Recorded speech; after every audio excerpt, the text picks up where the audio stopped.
Alright everybody, we are back and we are looking at the Sennheiser Urbanite XL ear pads today from Accessory House Global.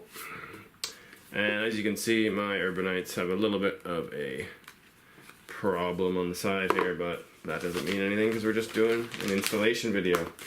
You will get 2 new ear pads in your Accessory House Global package. Here they are. These are made out of what's called Lamy leather, and it is the same exact material used by the original manufacturer, which is Sennheiser. It is not real leather, it's just called Lamy leather. Probably some guy named Lamy named it, but maybe it's just to sound fancy, I don't know. But it's not real leather, but the name is Lamy leather.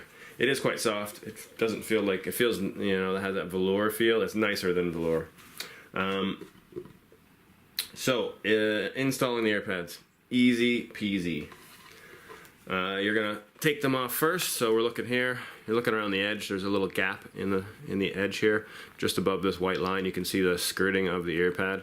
You're literally just gonna peel that away, and then it just comes off like that. Super duper easy. These are probably the easiest ear pads I've ever had to do a replacement for. But then again, Bose Quiet Comfort 3 are pretty easy too, but these ones are pretty easy. Old ones are off, and now new ones are going on. So the most important part is that you get one piece of this skirting into this little gap first. And then you're gonna pin it with your finger and then go around getting the rest of the skirting in. So you're gonna start here.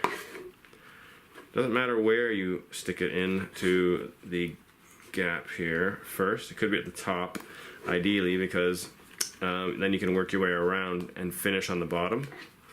So you can see I've got a little bit of the skirting in that gap.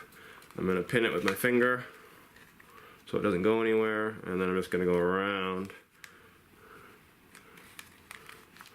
Now that I have more in, I'm gonna take my hand away. I'm gonna use all of my fingers to pin that side and just keep going around and getting it into this gap. Now you finish here. The last bit is right there. It came out a little bit when I went around, so just keep going. And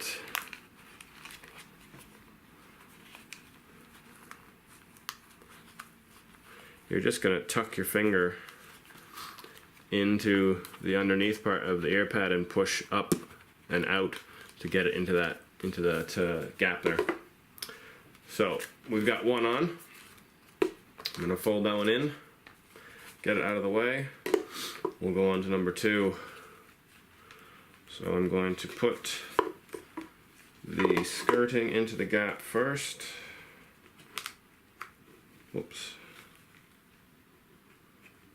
That is in. I'm going to pin that. And I'm just going to go around with my finger going under, pushing up and out so that the skirting has a chance to fall into that gap. And I'm going to finish right at the top here. And we're on. There we go. Done. So, before, these ones are all falling apart. Even though they're not the protein, like the Japanese protein leather, which is what all the Bose and Sennheiser uses normally, this Lamy leather, it still gives you that black dandruff. It does fall apart because it is quite a fine material. And finished product. The ear pads are made pretty much to the exact size of the originals. They might be slightly thinner, but they work and they are significantly cheaper than buying brand new ones from Sennheiser. So, if you do have any questions about this installation or anything else related to an Accessory House product, you can drop me a line at accessoryhouse@btinternet.com. And until next time, thank you.